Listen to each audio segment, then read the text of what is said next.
Situation looks good across the panhandle. Now let's talk about this tropical low that I showed you at the beginning of the newscast, a weak tropical low that just emerged off the coast of Florida near Fort Myers. It's being impacted by wind shear and dry air, and the water temperatures in the Gulf are very warm here, so you would think this thing could ramp up pretty quickly into an organized depression or a storm, but the hostile upper environment is keeping a limit on this. We'll watch it. In fact, the National Hurricane Center is watching it very closely as well, even though, look at this, right in through here, high wind shear in this green coloration right through here along the path of this thing as it moves to the west. So will it develop? Not likely, but it is possible, especially down the road once it gets off the Louisiana coast early next week when that wind shear is somewhat lighter. We think that through the weekend it will move just about straight west, this disturbance, while the front drifts into our area. So will this thing become a depression or a storm,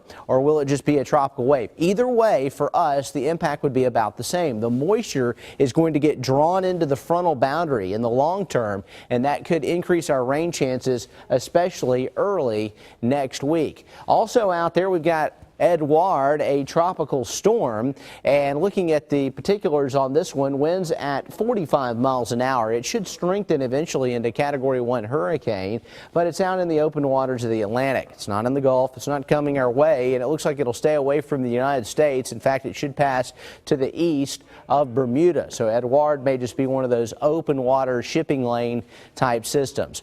Here's your forecast for your Saturday, and looking at the situation as far as our temperatures, into the upper 80s to near 90 degrees. It's going to be very humid. Unfortunately, no significant heat relief as this first front drops into the area. And here's your forecast for the big ball game at Ladd Stadium with Mississippi State coming to town. Bring rain gear if you're going to the game.